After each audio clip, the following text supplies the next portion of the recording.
Me doing my Vaseline thingy, right? And here I am saying something about what we're going to talk about today to my Facebook audience. Mm. And I wanted to say good morning and thanks for joining me because you are the best part of my day. So thank you so much. It's a good thing I changed that. So, good morning, everyone. Thanks so much for joining us. And I am so grateful that I made it this morning. If you knew what it takes sometimes to do these shows, you would know. Anyone who has ever done anything, surely you know what it's like to do what we do, right? You know, it's not easy.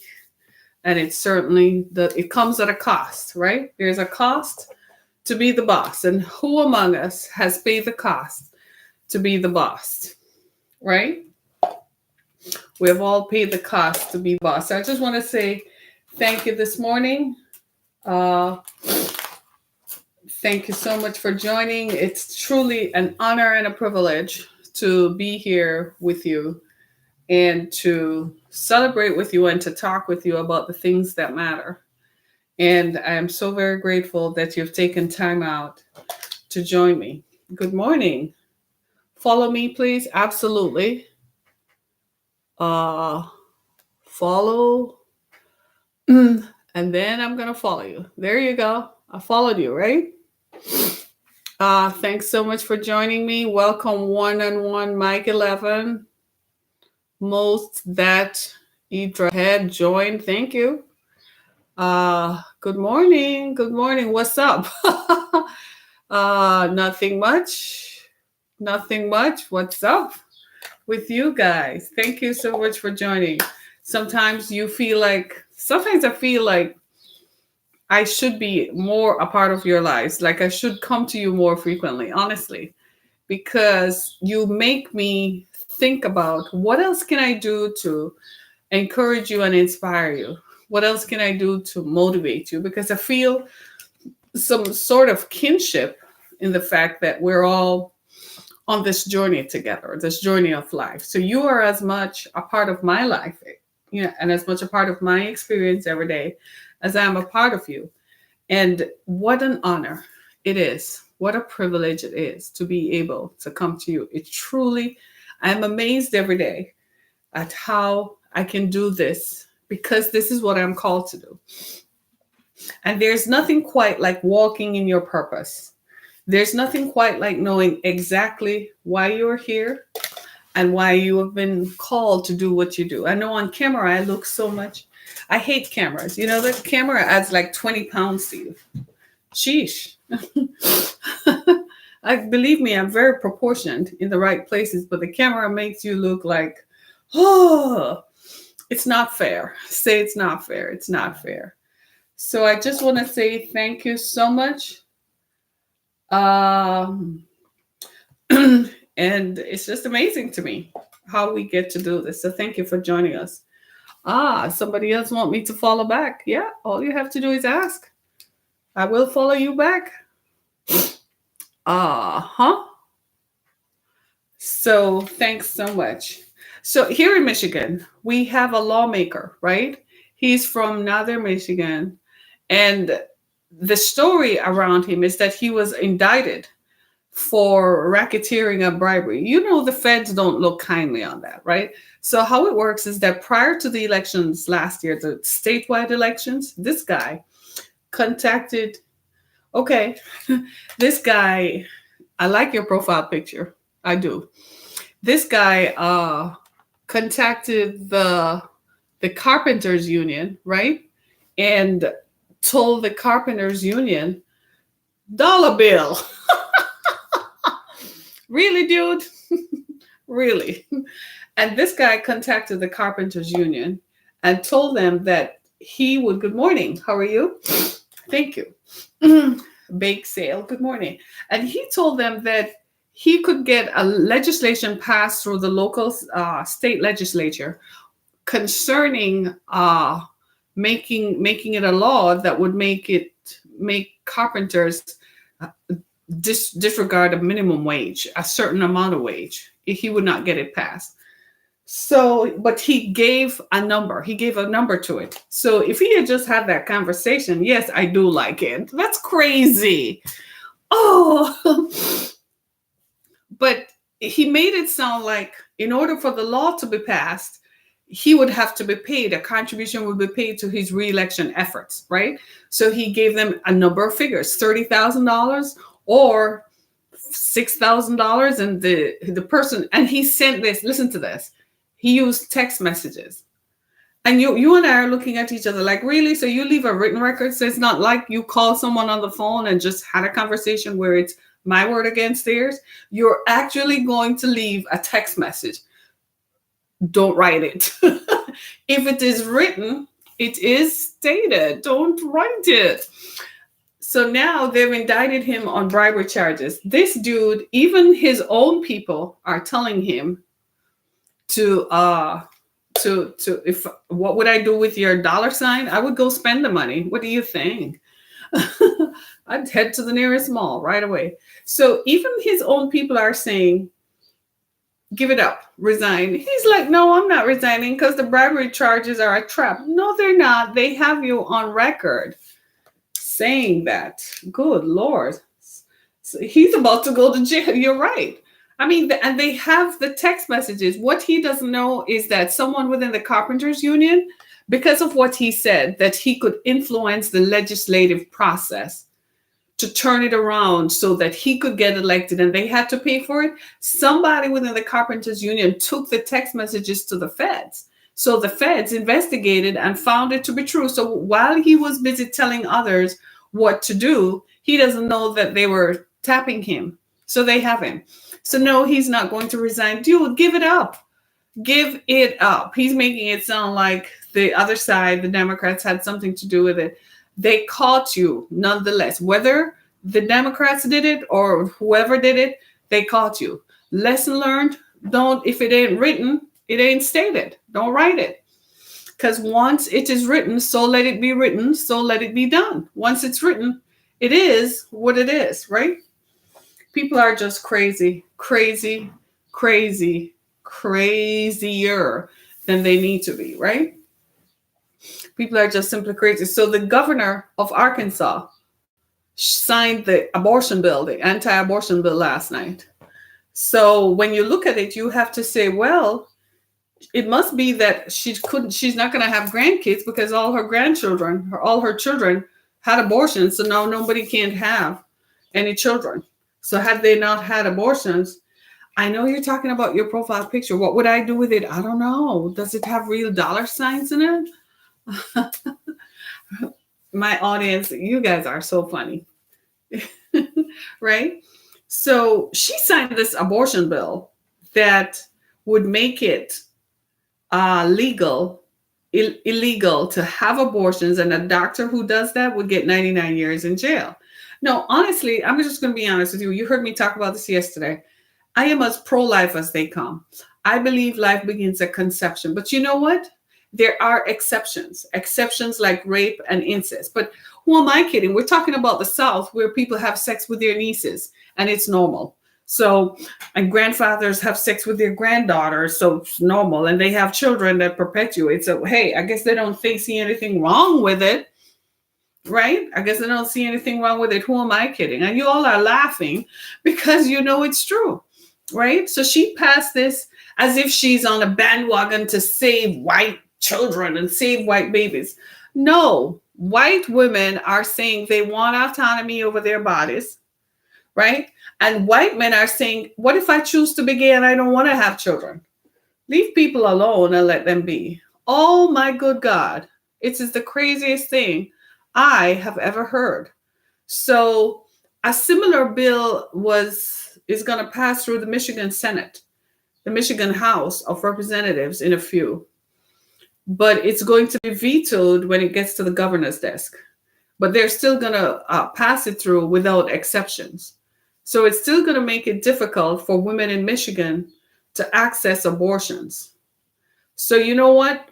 There is a country called Canada right across the river. Y'all just go over to Canada. and tell your female relatives, just go over to Canada and get it done and come back. To heck with it.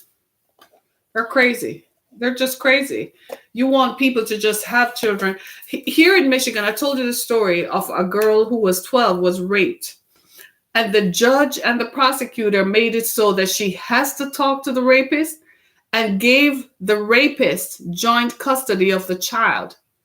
That judge needs, any day they organize a demonstration against that judge, I'm going down there.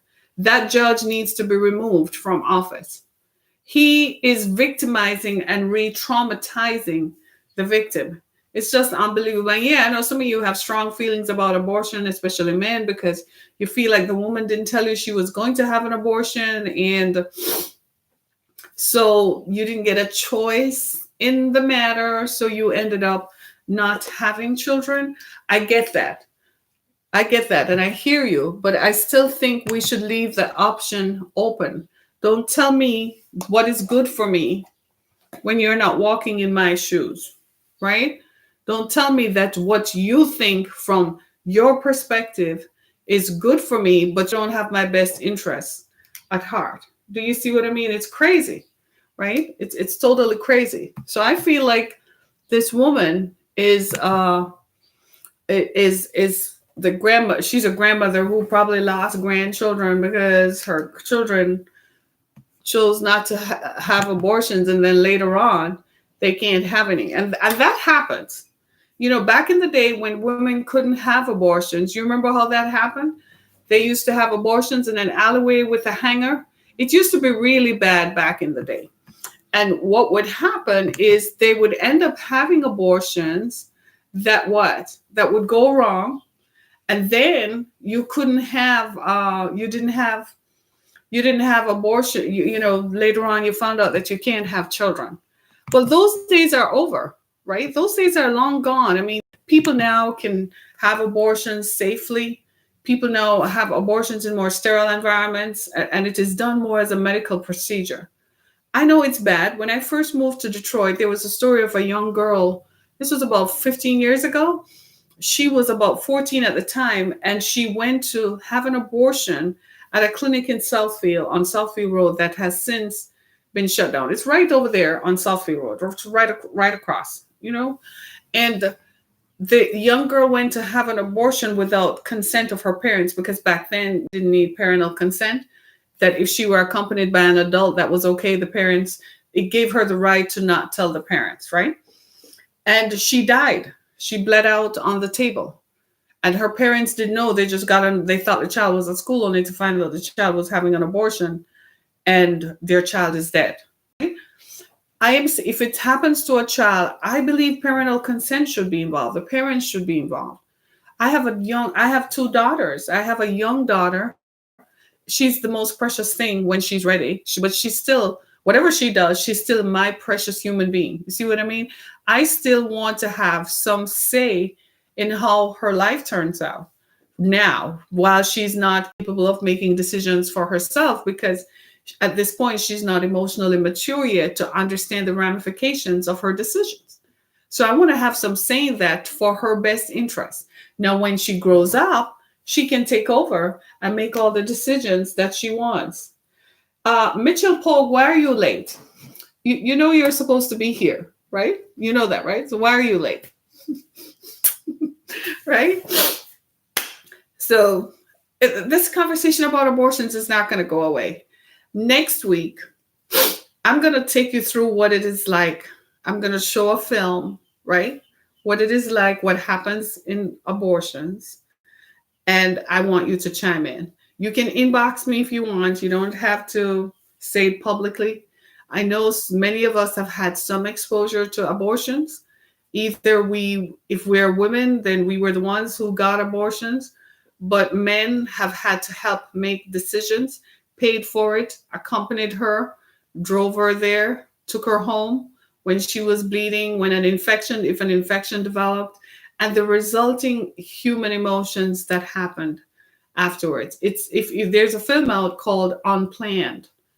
If you want to, you can go watch it. It is unbelievable.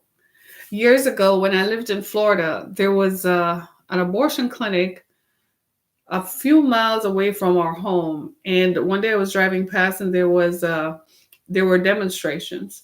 And when I lived in Orlando, I remember somebody stopping us, got in front of our car, and we couldn't move, and said abortion is wrong. He looked so demonic. I was like, this is so the wrong way to do this. And he thought I was heathen. I said, I'm a Christian. What do you mean I'm heathen? Just because I'm not jumping into your mess and agreeing with what you're saying. I said, you don't know the circumstances surrounding it. And just then a story was on the news about a young girl who had been raped by a family member, and she was like 13. And you think she should have the child, right? And after she got pregnant in school and the authorities got involved was when they realized what had happened. So my thing is, leave it up to the person to choose. Don't take away. The whole thing for me is removing my right to choose. I want to still have the right to choose and have some say in the autonomy of my body. That means at any point, if you feel like it, if the government feels like it, they can come to me and take my eggs, my ability to make babies, right? They can take my breast, they can take my eggs, and I wouldn't have any say in what happens to my body. That's where I don't like how that looks. I don't like how it's trending. Yeah, it's dangerous, right? It's a dangerous route to travel. So I don't know. So have you guys been watching the story with Wendy Williams? So yesterday, Montel Williams said that Wendy's getting a taste of her own medicine because for years she bullied people on her show. I know she's, well, see, Montel is going to say that because Wendy picked on him a lot.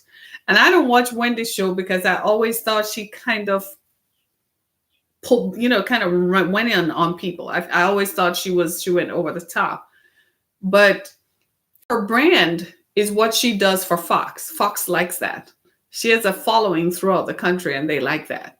So her husband, Wendy's husband, has been fired. She fired him because she owns the production company that produces her show. And he works for her production company. So she fired him. So he's lost that income. So what he has forgotten is that what? Wendy is the one with the power in the relationship. The one with the most money has the power, right? Wendy has the power. So what's going to happen is he's about to have an encounter with her power structure. Her power structure are a group of lawyers who are going to make him a settlement. They're going to make him a settlement and a non-disclosure agreement. He can never talk about anything. He cannot come back. So they're going to give him a lump sum payment. So instead of giving him monthly alimony, they're going to give him a lump sum payment. So let's say Wendy is worth $5 million. Well, he says he's entitled to it, right? So they're going to give him $2.5 million. How long do you think that's going to last? As long as the girl who has the baby thinks it should last. So he's going to suddenly find himself, without money, and there is no coming back. So he's going to find out who has the power, right? The power has shifted, ladies and gentlemen. God has given the power to women because when he gave it to men, they raped us. Yeah, you're going to see another Mary J. Blige situation. He's not going to get all the money that he thinks he's going to get. They're going to make him a settlement, and they're going to say her net worth is worth $5 million, hypothetically speaking. I don't know how much it is, right? And they're going to say you worked overtime, so you got some of the money already. And they're going to come with the numbers and say for the last 10 years, let's say for the last 10 years, he earned $100,000. So for 10 years, that's what, $1 million? The 10 years, that's $1 million, right? So they're going to say you made $1 million already. So she's worth $5 million. We're going to split it down the middle. You already got $1 million. So here's your 1.5 million. That's it. Sign right here. He's going to be so happy to take the money. He's not going to think of the long-term ramification. And then they're going to say, she's going to put out a restraining order. You can't come near her. You can't call her. You can't come near the show. They're going to set up parameters. Come on now. Here we go.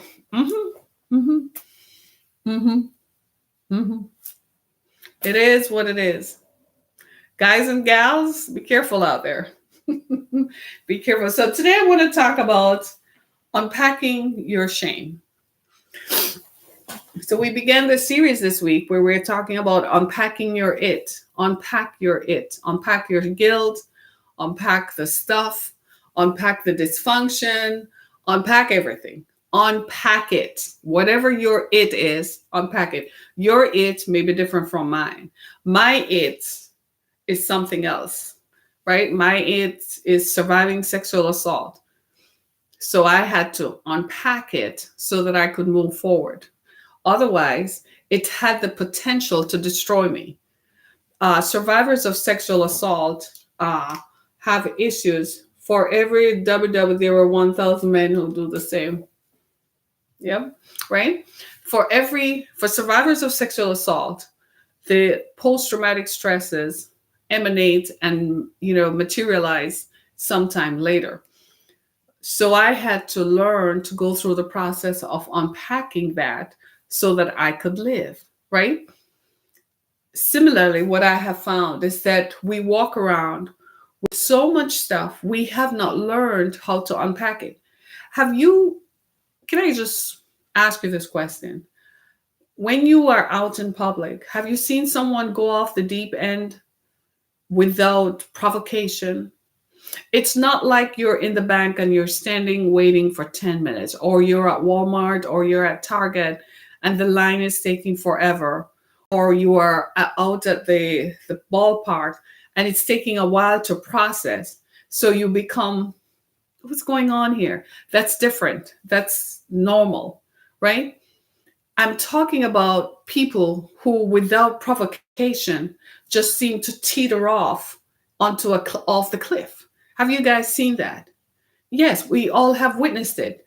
And something is wrong with the way the person is responding, because everyone in the room just suddenly goes quiet, because in today's world, people go postal really quickly. You know what we're finding? More and more people are going what we call going postal. At first we thought, remember the guy who shut up the postal office some years ago? Well, we thought he was so crazy and so far off that it had to be that. But what we're finding is that it seems as if, is the whole population going postal? Are there more people who are going postal? No, what happens is people have not unpacked their it. They're walking around with stuff that they have not properly disposed of. There is a space for us to take our stuff, and not unpacking it into the right space becomes the sum total of our dysfunction. That's our issue. That is what is taking place in a lot of scenarios. You're in a relationship, for instance. It has happened to all of us. And suddenly your partner just blurts something out that is totally unrelated to you. And you realize that all this time you thought something was wrong. All this time you begin to realize that they're treating you as if you are the previous partner. They have non-packed their it. They have non-packed it. Right? People have gone through traumatic situations. Soldiers coming back from war. They're driving down the street and they hear an explosion. And oh my God, they think they're back at war. They haven't unpacked their PTSD. It's there, right? Happens to all of us. So I wanted to talk about one of the things that I have found is that years ago, I wrote a blog called Shame is a Prison. And I found out that the stuff that we consider shameful, it's individual, right? It's highly individualized. It's very personalized. And the stuff that we consider to be a shame becomes our prison, right? It becomes our prison. And so what we have done is the stuff, all of it, we can go through it and itemize it, has made us a prisoner. And until we unpack it, that shame gathers, builds up, influences our behavior, and sometimes has the potential to destroy our lives. There's a movie out. I can't remember the name of it. It's on Lifetime. It's one of those Lifetime flicks. And it's about this young girl who it's about this young girl who uh this young woman, she's married, seemingly has a beautiful life, honest to God. Looks like she has a beautiful life, right? She has this, her husband, she's a stay-at-home mom.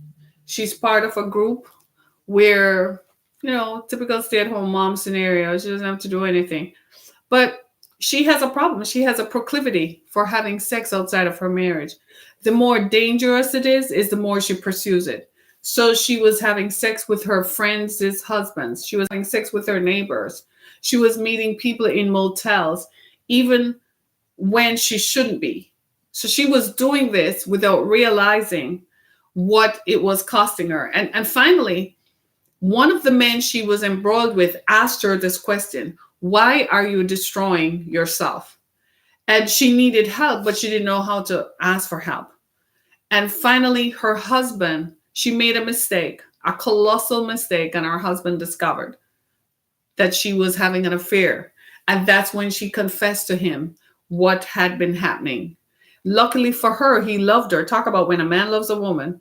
He loved her enough. He didn't leave her, but he did encourage her to go and seek help. Turns out when she started unpacking, at the root cause of it, you know what caused it? Guess. She had been sexually violated by her father when she was little, and she had never told anyone. Not her mother, not the school counselor, no one. She had never unpacked that thing. So the shame of it was what was driving her dysfunction to now self-sabotage her into making such colossal mistakes that threatened to destroy her life. It is very important that we learn to unpack the stuff that happens to us. When it accumulates, it has a cumulative effect that has the potential to destroy us. And frankly, ladies and gentlemen, having lived our lives, we have kind of invested in ourselves. No matter what happened to us, it is at this stage of the journey, we're alive, we're breathing, right? Life is so precious and fragile. Don't destroy our lives.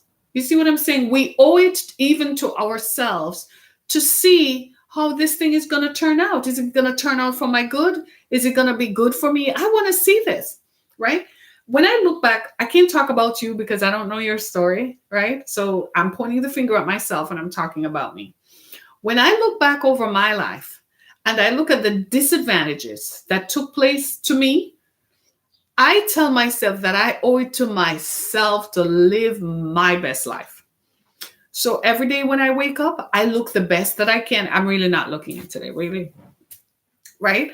I look the best that I can. I dress the best that I can. I eat the best that I can. I have a sense of identity and a presence of mind to tell myself that I owe it to myself to be my best self. And when I don't feel like I'm being my best, I actually feel bad about it. Because I'm like, I can't let the bad stuff win. So I spend time on myself. I take care of me because when the other folks should have taken care of me, they didn't. Do you see what I'm saying? But at the back of it, I'm telling myself, I'm not going to let that influence how I turn out or how I look. Right? So I'm not going to, I need a prop, right? So I'm not going to let that turn out or influence what happens to me. In other words, I am not going to do what, you know it, give it the power to define me. So often when we don't unpack the stuff, what we're doing is what? We're giving it the power. We are letting that stuff determine our outcome. I don't know about you, but I'm built in such a way that, man, the more you push me against the wall, I come down fighting like a tiger because I am determined that you're not going to have one up on me. You think it just happens like that? I'm female, right? So in reality, I'm like 5 feet, 3.5 inches tall. I'm barely 5'4". And I weigh 160 pounds. I'm just telling you the truth, right? And I weigh, I weigh like, I kid you not. No, it's true. I weigh like 160 pounds, but it's distributed. right? And so my kids tell me that I'm forceful, but I'm not intimidating looking. That's what they think. I don't think so. So when I walk, I'm female, so I drive my own car. When I go for an oil change, or if you know how we women are, you hear a funny sound on your car, I'm not married, so I don't have a man who is going to take care of that for me. I have to do it for myself. I finally found a good mechanic whom I trust enough to not take advantage of me. Because so often, you as a woman, you go in for an oil change and you come out spending $500 when it could have been a 1999 charge, right? So I walk in and I'm like, hello. I size them up. Like, which one is going to work today? Is it the sweetheart Cinderella type, or is it going to be the Harriet type? Which one is it that's going to show up? Because they take advantage of that stuff. I kid you not. I kid you not. You have to know how to do this. And a lot of it comes from the fact that because you're female, this is something I can't unpack. Because I'm female, the perception is that a woman shows up somewhere that she doesn't know what she's talking about and she can't do anything. So they're going to take advantage of that, right? Sucks to be them and bullied to be them. I'm going to do that anyway, right? So what I'm saying is my nose. I can't take this sinus stuff. And I didn't put the thing in my nose before coming on air, so I'm going to suffer through it. Fuck, sucks. But what I'm saying is we walk around with so much stuff that we haven't unpacked, that we are imprisoned by shame. For instance, maybe sexual violation was not your thing. Maybe it was poverty. Maybe you grew up in an environment where you were economically disadvantaged. Maybe you were that kid who had to be bussed in from an urban community to going to a suburban community to go to school. And the shame that you felt coming off the bus because the other kids stood around and said, look at them. Those are the poor kids coming from over the tracks. And look at them. And the shame, you haven't unpacked it. So even now that you have the skills and you are super successful, you still have this thing at the back of your mind that you are never enough. You're never good enough for any environment. Maybe it was a coach at school who told you were never good enough.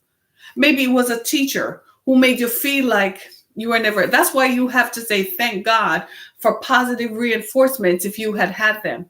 Because when they're negative, boy, do they go a long way.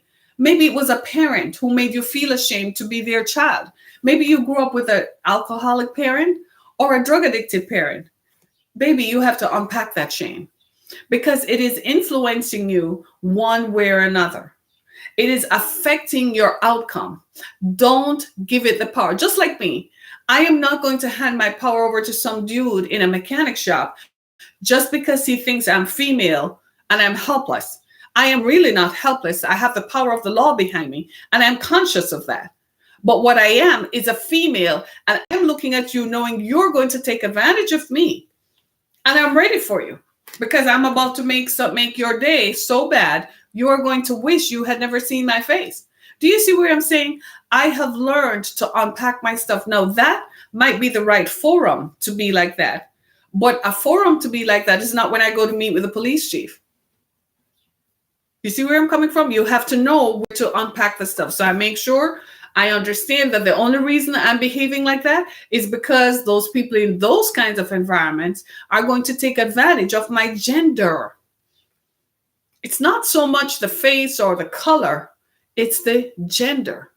Because they treat white women the same. They look at a young white woman as if she's easy and she's ready to go give them oral sex around the corner. They look at young black women like she's easy and she has no other value but to open her legs or open her mouth. Pick your choice. Which orifice you're going to give me? I kid you not. So unpack it. So for me, going in there, that's what it calls for. That's how I deal with that. That's not the attitude that I take when I go looking for fundraising or when I'm invited somewhere to speak. It's a different environment. If you don't know how to unpack your stuff, what you'll find is that you behave inappropriately everywhere. Just like you're sitting in a restaurant and somebody orders something, yeah? And then when it comes, I don't want that, I'm not going to eat that. And you're like, where does that add? And you're blaming this. They start carrying on. And you're like, wait a minute. The rest of us are sitting there like, you know what? You have issues that are not directed at that person. Yeah? Yeah. Unpack your shame. What made you so ashamed? Some of us, we have not emerged from the dysfunction of the stuff that took place in our childhood. We have not unpacked the shame of it. And now we're adults and we can't even talk about it. It's so far deep rooted. We can't expose ourselves because we don't want to expose our vulnerabilities, because being vulnerable is being powerless. That's our perception, right? And being powerless means someone will take advantage of us, which really comes from something traumatic happened to us in our childhood that robbed us of our power. You have to unpack it. Some of us have shame associated with having spent time in jail for something as innocuous as retail fraud. You were 16 or 15 and did something crazy, hanging out with the wrong people all the time is going to put you in a place of disadvantage. Every time, all the time. Say it, right? And so here you are, it's 20 years later, and you can't tell someone why, even though you're qualified, you can't get a good job because you can't pass a criminal background test. And you so won't even go forward and try to get it expunged because you feel shame. Unpack it. It's holding you back. I told you the story years ago. I knew someone who something had happened to her. She was 16. She didn't have the right parental controls. Her mother was too busy spending time with a boyfriend. The mother wasn't paying attention, and there were 6 children. She was the oldest of 6. She went into the store with a friend because she wanted to get something for her younger siblings. Because her mother was too busy with the boyfriend. Her mother had left her from, they were 14. She was always at the boyfriend's house. So from the child was 14, she had to start taking of her younger siblings. Some days she didn't go to school because she couldn't finish school, right? Shameful. And so she ended up committing retail fraud, which they put it on your record. And she wanted to work at a bank and she could not apply for the job because she had this thing on her record. The shame of it kept her and imprisoned her, that she couldn't change her life, even though I was telling her how she could. Finally, she told me what had happened. And she felt that she was so ashamed that I would have judged her. And I said, no. Do you know how many hands of men I have held who told me how they got into jail and what happened to them in jail and how they felt about themselves? After a while, you totally abase yourself as a human being. And you realize that human suffering is so deep that it humbles me when I come face to face with the stuff that folks have to unpack. It totally humbles me. In a lot of ways, I understand why there had to have been dysfunction in my life, because I had to understand the process of unpacking stuff to be a normal human being, that it humbled me. It leveled the playing field in my eyes so that I don't see myself as being any different from someone else. My oldest daughter has a little side job. And every day she comes home, she tells me all about the people who work there. She must have the answers because people just come to her with their issues. As soon as they get there, she goes to work and she has like 5 people lined up with issues. She's constantly giving out advice. And I'm like, who are you texting? And she's just constantly texting, giving out advice to people. And one young lady came to her and she's 17. Hear this. Sometimes, I kid you not, sometimes the stuff that happens to folks, you just are amazed. A 17-year-old girl came to her because she ended up in the system because she was working at a restaurant downtown. And she got into a fight with a customer, with somebody else who thought she was looking at her boyfriend. And she got into a fight with the person, and the person pulled out a gun and shot her. So because she hit the person, she's in the system.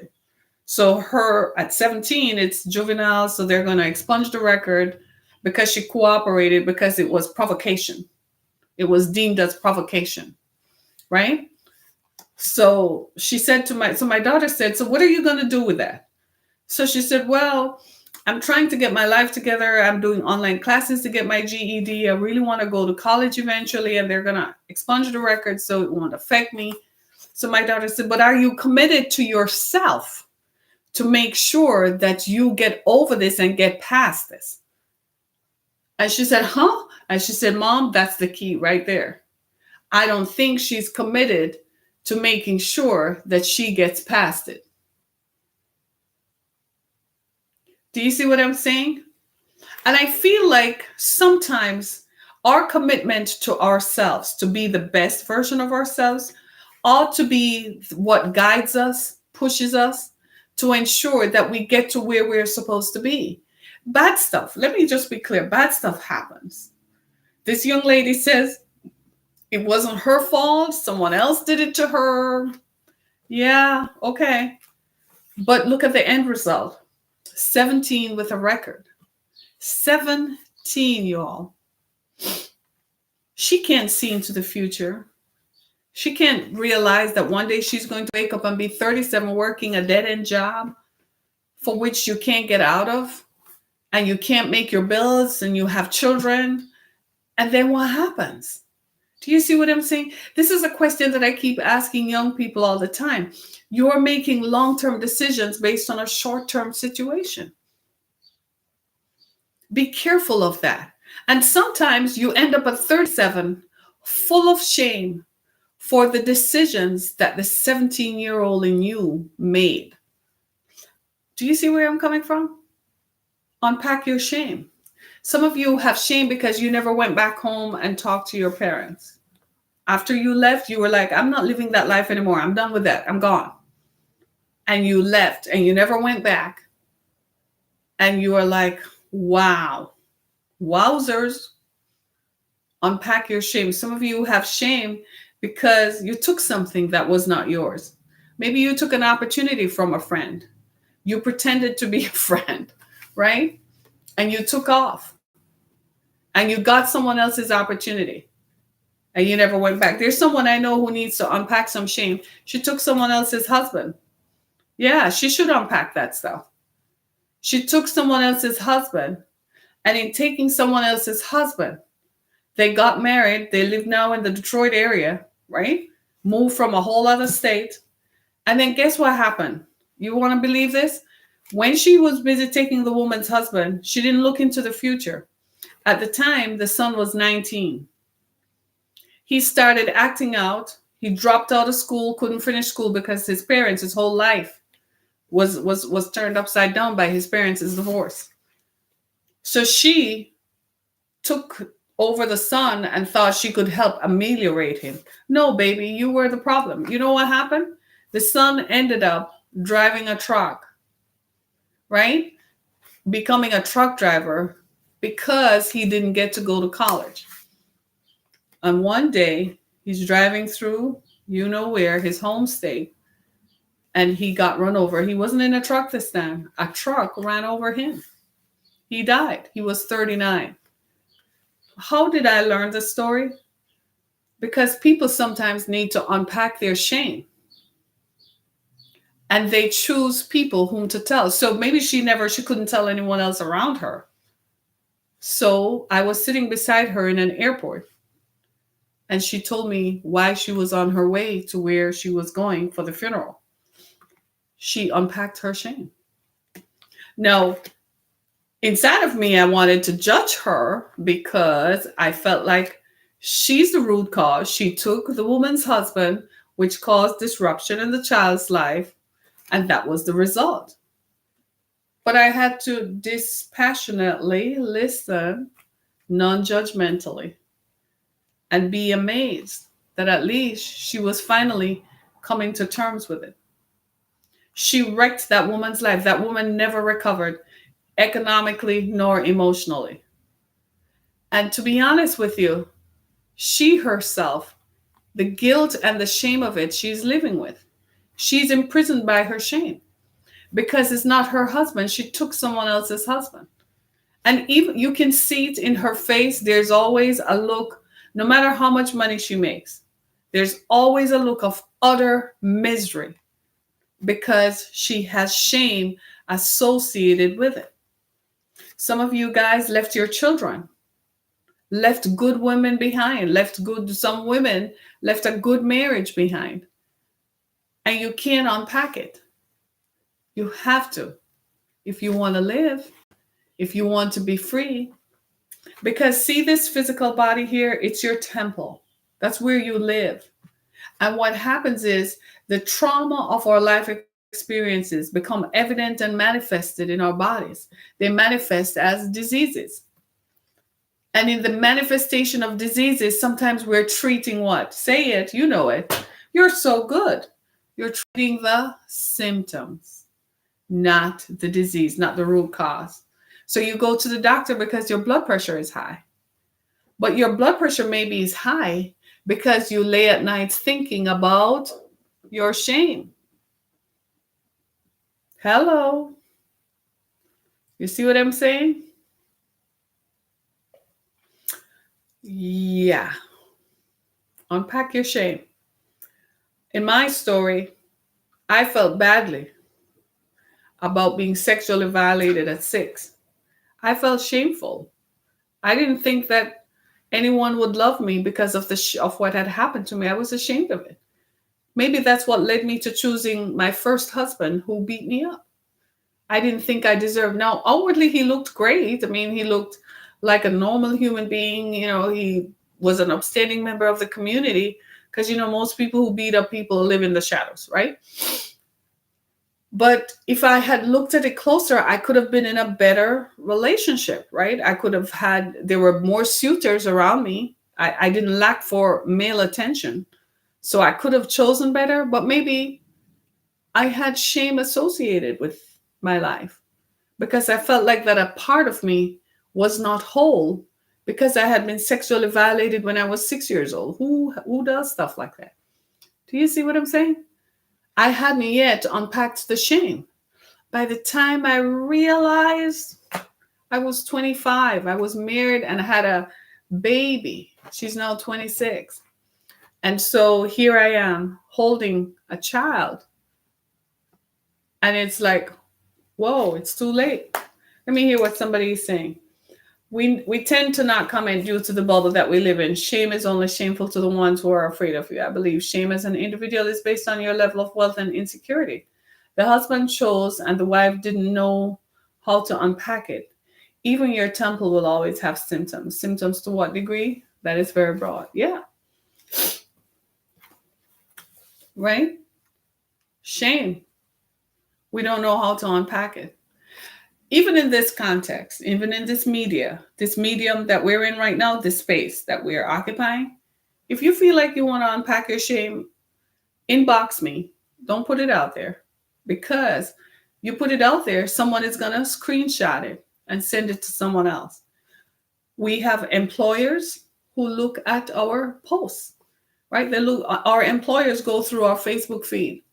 They're being advised to by their security personnel to make sure people are not making threats against their workplaces. So believe me, they do. Employers go through your Facebook feed. Some of them are just curious. They want to see how you live to determine if you should get a raise. Well, what does she do with the money? Oh, she goes out and buys stuff. She improves her house, buy a better car. So be careful what you post. But unpack your shame nonetheless. Find a counselor in your area. Open your browser in your phone, right? And look up counselors in your zip code. Boom, it will pop up. You'll find someone. Unpack your shame. Don't walk around with it. Whatever it is that took place, whether it was something that happened to you after 18 when you were legal enough to know you shouldn't have, do it. Some of us have spent time down at the county for something as innocuous as smoking marijuana. Unpack your shame. Some people have, in other words, what I'm saying is when you don't unpack your shame, you're walking around with it as if it's a life sentence. We literally sentence ourselves to life behind bars for the stuff that is shameful. We've got to unpack your it. Whatever your it is. Today it's shame. Tomorrow it will be something else. Unpack your it. Find a safe space to disclose of it, to get rid of it, to talk about it. If you have to make repeat visits until you get over it, do it, right?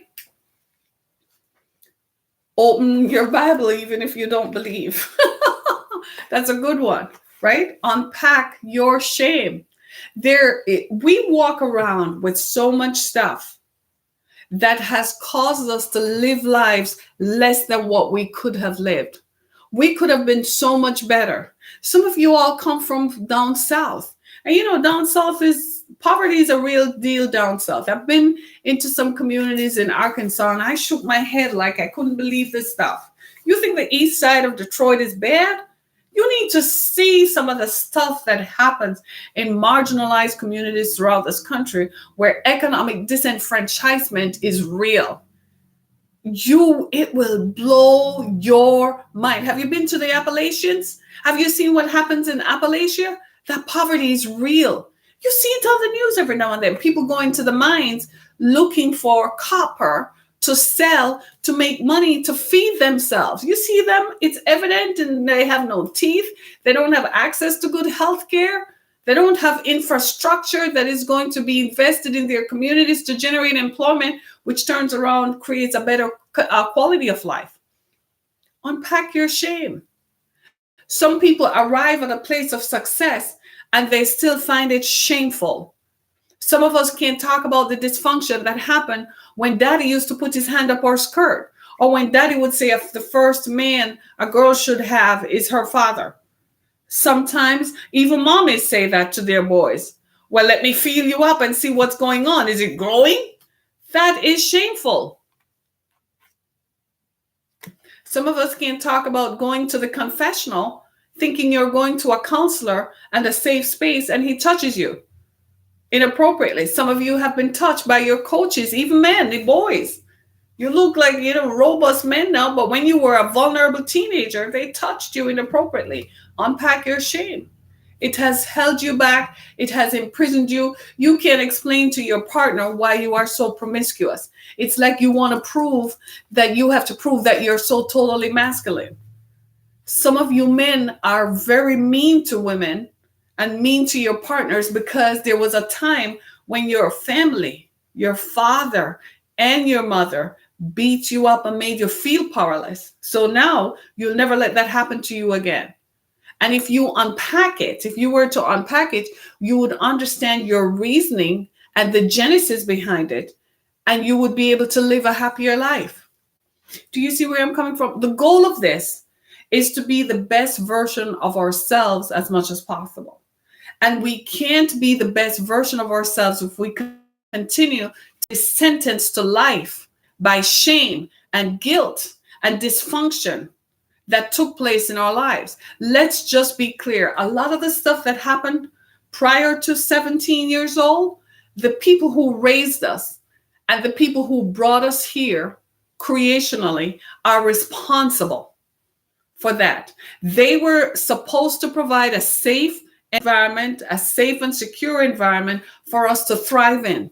It is the responsibility of parents to provide an environment that uplifts, motivates, inspires, and encourages a child to thrive.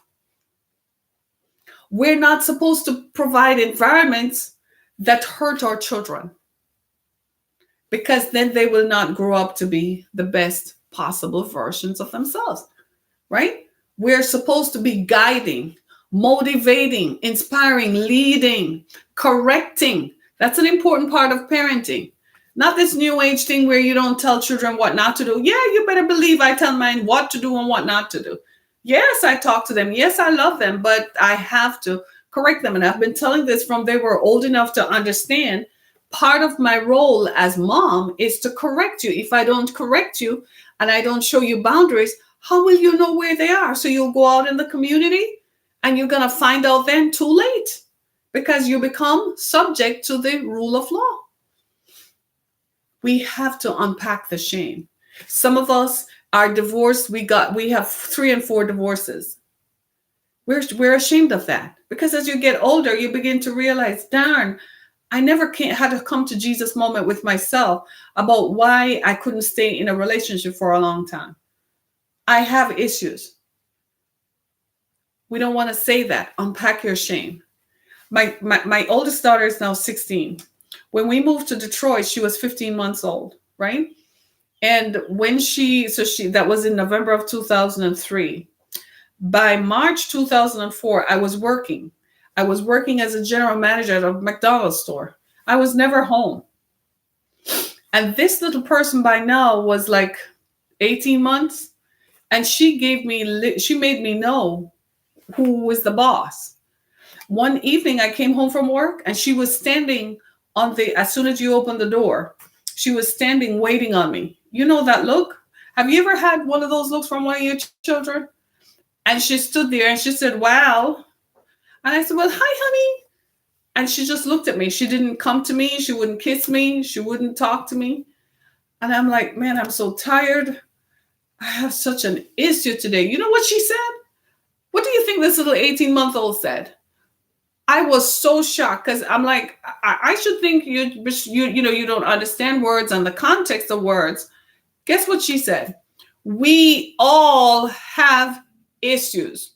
And then she walked away. And I just stood there like, no, she did not. Yes, she did. She said, we all have issues. It gave me pause, didn't it? Man, I straightened out right away after that. Oh, yes, I left that job, got a better job. I'm like, I got to be there for her.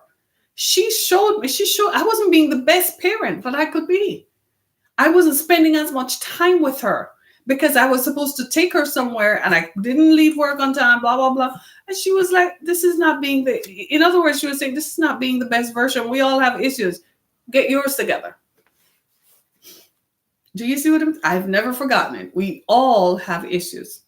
The reason that I can talk to you and come to you in this transparently is because I'm the first person to admit that I have had issues.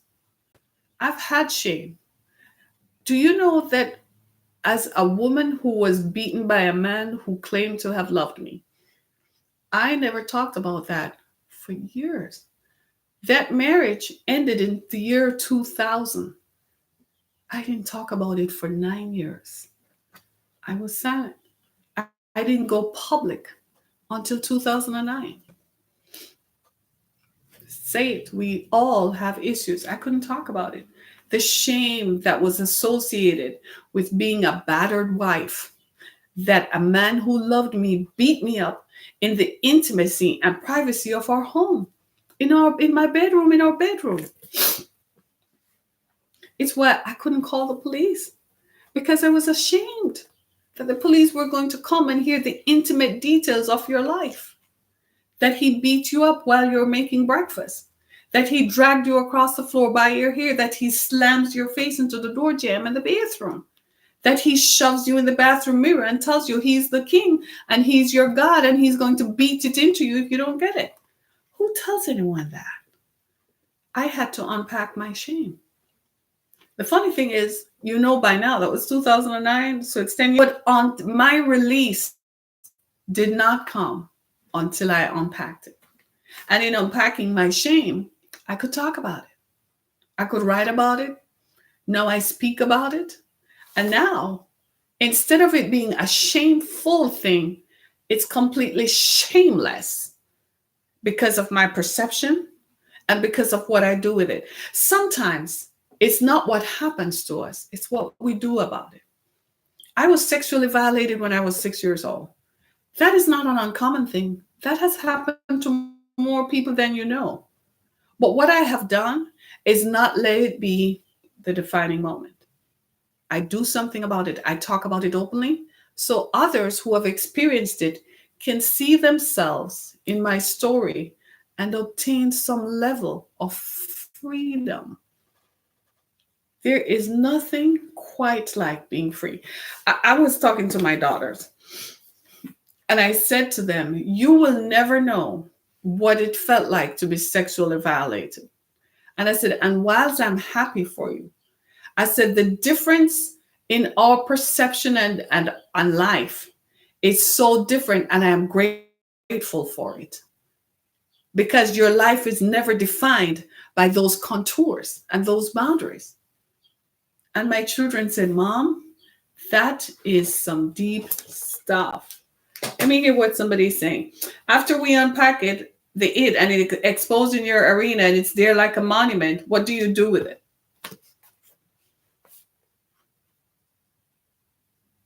What do you do with your it after you've unpacked it? You got to take it. That's why you take it to a safe space. You have to speak to it. You have to tell it that it no longer has the power. The minute you choose to unpack it, you recognize that it no longer has the power to determine your outcome and to control you. That's the whole point of unpacking it. Unpacking it is designed to make it so that you never have to deal with that again.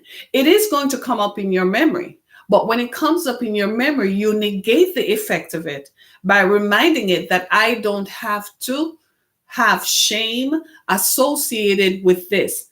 Speak it. Whatever the shame is, you have to voice it. You have to contextualize it and you have to say it for what it is. If you don't give definition to it, it will just be something free form. And sometimes you wake up in the middle of the night and it's floating in your mind or in your memory. A lot of what we call PTSD is unresolved issues in our memory. The issue keeps coming back up. Do you know that after being sexually violated at 6, the minute I unpacked it when I turned 25, it never was an issue again. What happens was the residue of dealing with it. Like I had to ask myself, well, why do I respond to sex this way? I had to ask myself that once I understood it, I was like, oh, okay. But prior to 25, I had shame. After that, once I unpacked it, no shame. That's the difference. The importance of unpacking it means that you no longer have shame associated with it. Find the right space to speak to someone about it. You can't go to your human resources manager, for instance, and tell them that you have an issue with coming to work or you have an issue with being late. No, that's not the right space. You need to find a counselor on your own. In today's world, I wouldn't even tell you to go to your human resources manager and ask them to help you find a mental health counselor or find a counselor or a therapist. I wouldn't do that because then it becomes a matter of employment record. You have this, take up this, put in your zip code and find counselors in your area and go talk to one. And then they're going to walk you through the steps of how to deal with it. You have to, here's the thing. Whatever you do not confront defines you and has the power to determine your outcome. You are not going to have the power if you don't confront it. You have to identify your it. What is your it? Shame. Shame about what? What's the it that made you shameful? Identify it so you can conquer it.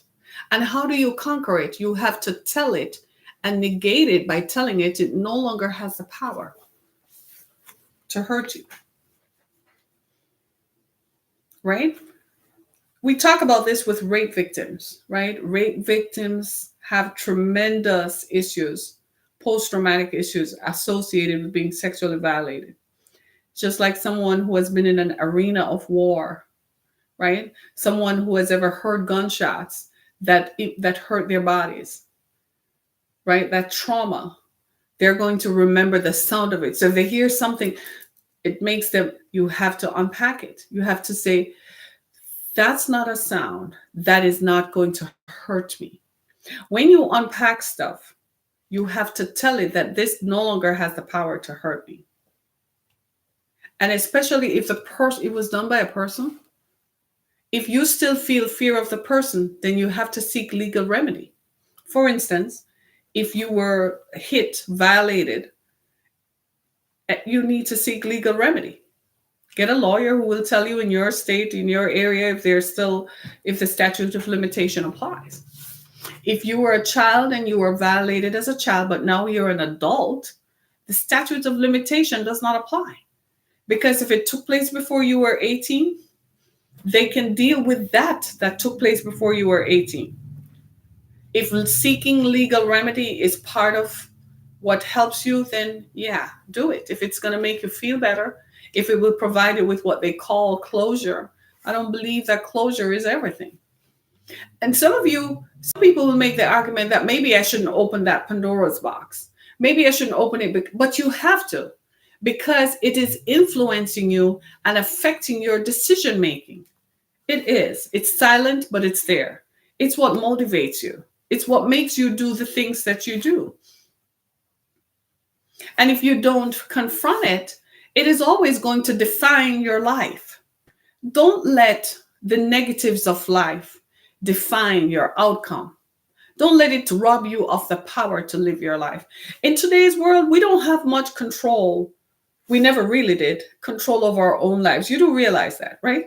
You don't have much control over power. This is why most of us acquire and amass great wealth, because wealth gives us more influence, more power, right? Wealth and more wealth gives you influence and power. What all of that is in an effort for the individual to feel powerful over the outcome and situations of our life, right? Because more often than not, we really don't have any control. Right? Somebody else determine your down setting and your uprising. Why? Because you have to go to work. You have to have your bills paid, right? So what happens is this: we have to then minimize the situations that rob us. I'm wrapping up. I gotta go. Right? We have to minimize the situations that contribute to our powerlessness. Shame is a prison. Whatever your it is that is shameful, whatever it is, whether it was a lack of education. Maybe you were the eldest child and you had to help raise your siblings so you couldn't get educated. Maybe you didn't have the means. Maybe you didn't have the resources. Maybe you were not in a school system. Maybe your parents didn't even know how to help you get educated. Unpack your shame. But now you have power, right? You can go sign up to get your GED and start there towards getting admitted to college, towards getting a master's degree. You can turn that around. For someone else, it might have been they had an abortion too early. Now they can't have any children and they are forever lost. Unpack the shame. You still have to unpack that. Yes, it's heavy. Yes, you have to forgive yourself, but you have to do this. Let me see what somebody else is saying. Thank you for your show. Good topic for the office. But once you identified it, do some try to use it as a crutch? Yes, that's a good point. Because a lot of people will say, well, because this happened to me, well, this is why I am that. You know what those people are? They're just passing the shame around and being emotionally manipulative, yeah, to make sure that people will always view them through the eyes of being damaged. Those people enjoy that. If you choose to unpack your shame, you have to do it knowing that it is going to liberate you.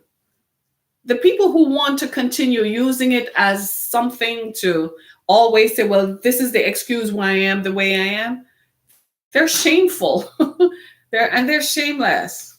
It's because they want to. People make choices, right? Thanks, Michelle, right? But you have to unpack it because it is your defining moment. It's liberating you, right? It's making you see what you need to see, right? Unpack it. Unpack your shame. For some of us is weight gain. And we said it was because we had a baby.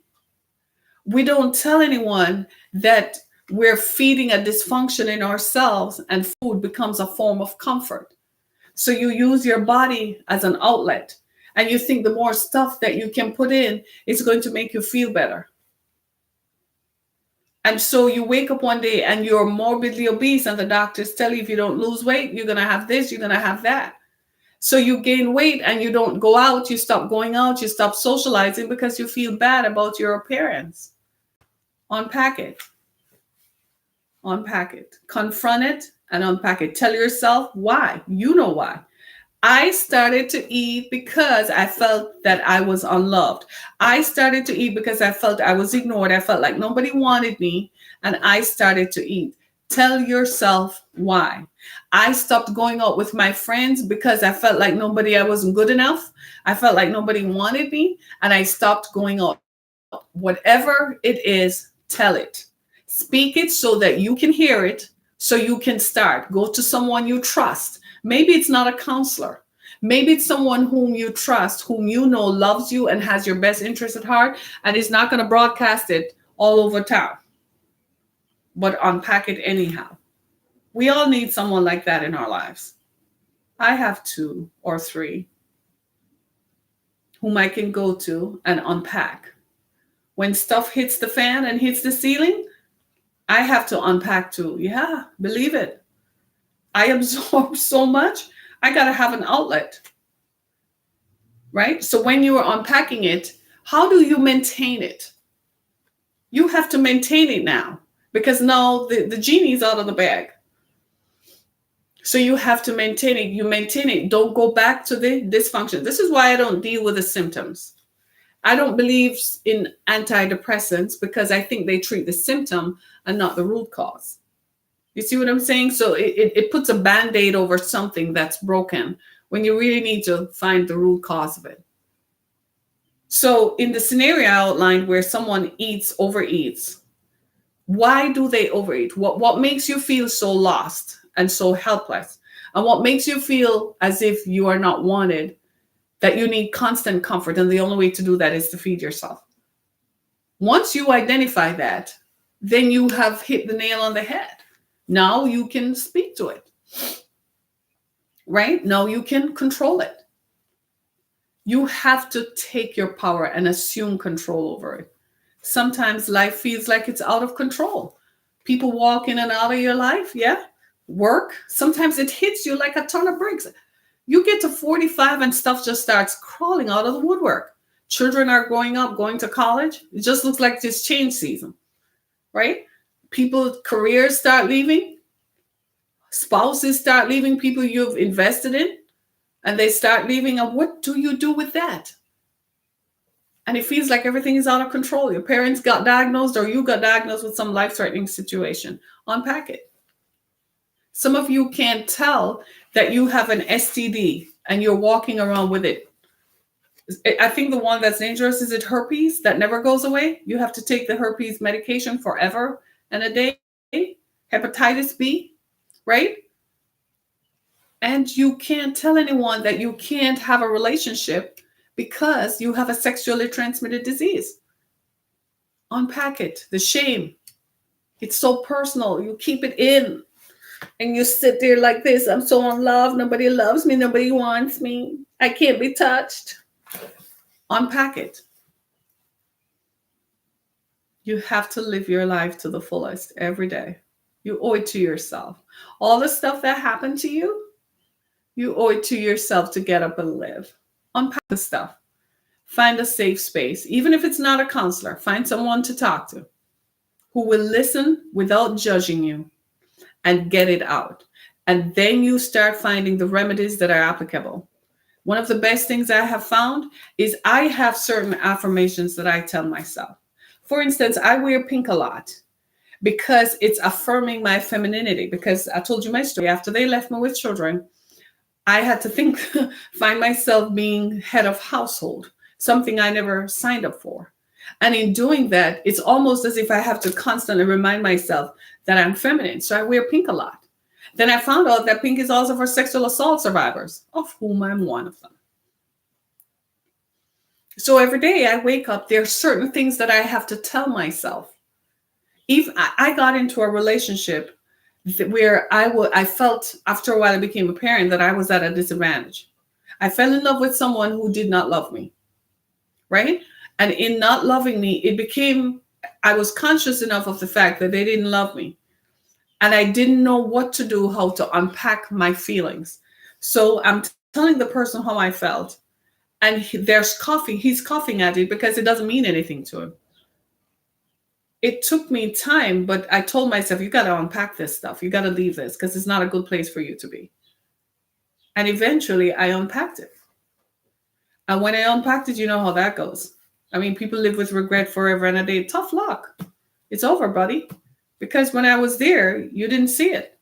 So don't come. You see what I'm saying? And I asked myself, well, how did this happen? How did it happen? It happens. Unpack it anyhow. When something comes up before you, what do you tell yourself from now on? Unpack it. You assess it and talk it out and speak to it. And I tell myself, there's days when I get up and I tell myself, look, today's going to be a good day. This is what I'm going to do today. This is what's going to happen for me today. I line it up. And I have to constantly remind myself of who I am. So I was in this relationship and this guy was treating me like nothing. I found that I had to constantly remind myself of who I am because he seemed to want to tear me down and diminish me till I was nothing, because that made him feel good, made him feel superior. It was apparently important to him to feel superior. I was just in a relationship because I fell in love with someone. I wasn't concerned about being superior or who was superior. I just thought, this is how it was going to be. So he constantly compared me to other people. Constantly. And I'm looking, after a while, you become like, dude, I'm a former model and beauty queen. You look at the people whom he's comparing you to, and you're like, something is wrong here. Because it's not like they were going to go out and win a beauty pageant or anything like that. Something was wrong with him and his process, his mental thoughts. I kid you not. He knows who he is. He probably has his people watching. I don't care. What is he going to do? Sit down and coil up in shame? That's his problem. Because what happens is, it is what it is. So I had to unpack it. So what I found was I had to constantly remind myself who I am. So one day when I decided to call it quits, I wrote him a letter. I told him who I am. I reminded him who I am. I said, this is not behavior that you should bring to me for someone who, I said, this is not it. This is not good for me. It's not a good space for me to be. I am going to free you so you can be with whom you want to be. All the people whom you told me you like, go be with them. Right? Right? And he carried on like an idiot. Tough luck. Do you see where I'm coming from? You have to unpack this stuff. So maybe I felt like this was somebody whom I loved and this was my last chance at love or something. I had to talk myself down. I said, no, Harriet, no. Unpack it. Anything that is not good for you, unpack it. Anything that is going to make you less than who you are and less than who you are created to be, unpack it. If someone is going to come to you and they do not appreciate you, then they're never going to respect you, because respect comes with appreciating the context of the person. I meet you, you're a human being prepared by God. I respect you immediately. That's the first thing that I do. So if someone is, because I appreciate what you do, I always ask people, what do you do? Right? And I make the person feel as if they're appreciated. If someone is going to come to you, especially in intimate settings, and they're not going to appreciate you, they're not going to respect you, let them go. I was someone before this guy, and I wrote him a letter and told him that I'm somebody. The community respects me. If you're not going to respect me, you are tearing me down and taking away from my value. And I can't let you do that, because I have to set a standard for my children. You may not respect your children enough, but I do. Do you see what I'm saying? Ladies and gentlemen, stand up for yourselves. And I can do that because I unpacked the shame that if I had let it bind me up, I would never have been in a position to do that. I probably would still be with him while he's running around town with doing whatever he does. Do you see what I'm saying? Still mistreating me. But do you see what I'm saying? You have to unpack the stuff. I guarantee you, once you start unpacking the stuff, some of you are not even going to be with the people you are with, because the clarity of mind is going to come over you. And you're going to see that, my God, I'm with this person because I thought less of myself. I'm with this person who is mistreating me because you're in jobs that you are way more qualified for. And you didn't accept them because you had such low self-esteem. You felt you did not deserve the best. Unpack it. Yes, you have to rationalize who you are and tell the truth to yourself. You remember the song, Michael Jackson's song, The Man in the Mirror? Who is the person in the mirror? To thine own self be true. Maybe you did stuff that you're not proud of. We all have been there. But to your own self be true. Look in the mirror. Talk to yourself. Tell yourself the truth. And as the Bible says, the truth shall set you free. Tell yourself the truth. It will make you free. Sometimes people appropriate their own guilt onto you. My ex-husband used to blame me for beating me up. Yeah, he said it was my fault. He said if I didn't talk, so I didn't talk. He said, you're always talking. So I stopped talking. He still beat me up. If you cook, I cook night and day. He still beat me up. I was an excellent cook because they raised me right. You know, I went to high school where they taught you to cook. My parents taught me to cook. They raised me right. He blamed me. What he was doing was appropriating his shame and his guilt onto me because he was imprisoned by his shame. So I unpacked that real quick. I said, no, it's not my fault. You choose to make choices because you're old enough to know that you shouldn't be like this. I didn't let that 1 cent bother me. But a lot of people around us appropriate their own feelings of less than onto you. Be careful of the people who you are surrounded by. A lot of us don't move forward and become successful because we allow people in our environments to determine how successful we should be. Unpack that stuff quick, fast, and in a hurry. Get rid of that. Don't let anybody put boundaries on you. Some of you are in relationships where they're telling you how far you can go. Or my woman won't do that. Or my man won't do that. My man won't do this. My man won't do that. Why you want to be like that? Why are you doing with that person? You know what they're afraid of? That you will leave them. Unpack that ish. Quick, fast, and in a hurry. You owe it to yourself and accept who you are. If it is going to make you single, I don't glorify singleness. Find someone and be with them. I don't glorify being single. But you know what? I am way better off than being with someone who ignores me and thinks it's okay and sits down and have a good time thinking I'm not spending any time with her because she walk away thinking she's the ish. I don't need your feelings about you to empower me. I am empowered myself. So unpacking your ish is going to do what? Empower you. And do you deserve it? Ladies and gentlemen, do you deserve to be happy? Do you deserve to live free? Do you feel it? Do you deserve it?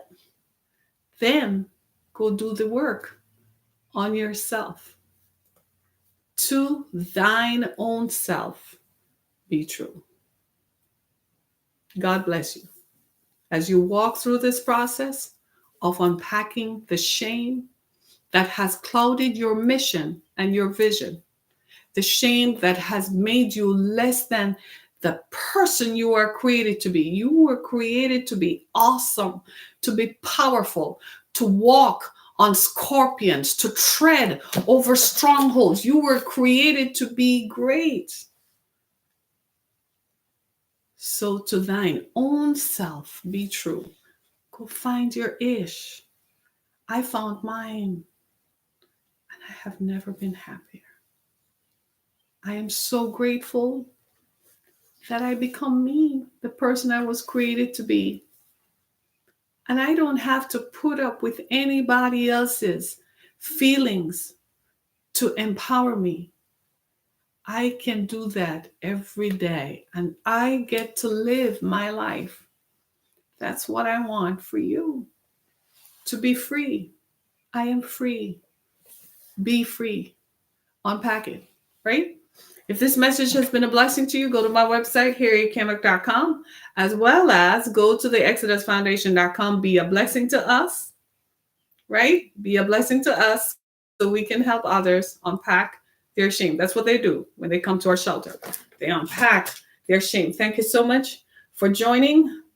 Love you, Michelle. Love you. Love you. You are my best friend. Love you. Love you, everybody. Unpack it. Please live the life that you're created to be. Be the great person you are. I'm sorry for what happened to you. I'm really sorry. If I were near them, I'd probably unpack them myself. I'm so sorry. But you deserve to be free. Be free. Thanks, everybody. I got to go. Love you. See ya. See you tomorrow. Bye. Be blessed. Bye, everybody. See ya. See ya. This one will close. I don't know. Giving me an ish here. Oh, you know how computers are. You know how that is. Be blessed, everybody. Let's see. Oh, well. Be blessed. Thanks so much, everybody.